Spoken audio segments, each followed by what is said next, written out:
सबको प्रणाम।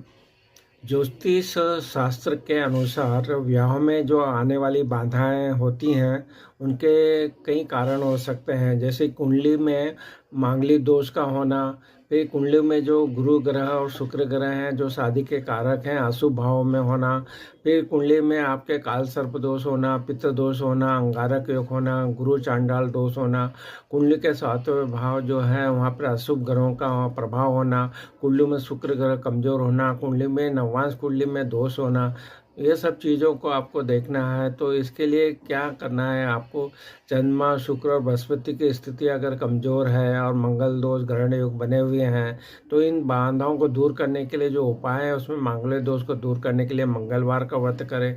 शनि के बाधा दूर करने के लिए आप शनिवार को जल में काले तिल मिलाकर शिवलिंग को अर्घ्य दें।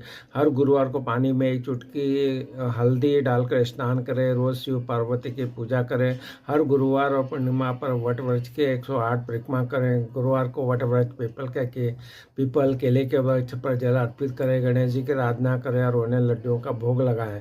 तो इस तरह से जो आपको कुंडली में अगर आप देखते हैं कि ये जो बाधाएं बताई हमने, वो अगर वहाँ पे है तो उन बाधाओं के आप उपाय करोगे और उपाय करने से ज़रूर वो बाधाएं दूर होती है और आपका जो है कि शादी में जो रुकावट है वो कम होने के प्रयास करेंगे। तो इस तरह से आप अपनी कुंडली में ज़रूर देखें कि क्यों मांगलिक दोष बना हुआ है, तो उसके क्या उपाय हैं।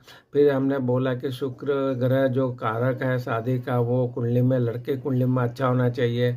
गुरु ग्रह के बारे में बात की तो ये जो है आपकी जो लड़की के लिए शादी का कारक गुरु ग्रह माना जाता है, तो उसका अच्छा होना चाहिए। ये अच्छा होना का मतलब है कि शुभ भाव में केंद्र में त्रिकोण में बैठे होना चाहिए, उन पर कोई पाप प्रभाव नहीं होना चाहिए।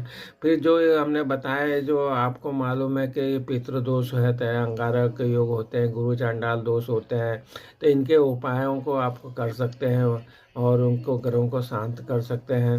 अगर कुंडली में शुक्र कमज़ोर है या नवांश कुंडली में भी अगर दोष बन रहा है, तो इन सब का आकलन करके और इन अशुभ जो ग्रहों का जो प्रभाव होता है उसको कमज़ोर करने के लिए जो भी शास्त्रों में बताया है, पूजा अर्चना करके उनको कमज़ोर किया जा सकता है।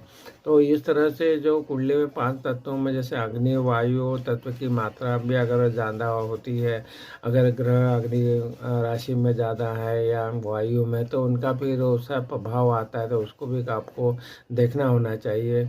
चंद्रमा शुक्र बृहस्पति की जो स्थिति है वो बिल्कुल कमज़ोर नहीं होना चाहिए। यह सब चीज़ को आपको देख के कुंडली का आकलन करके दोषों का निवारण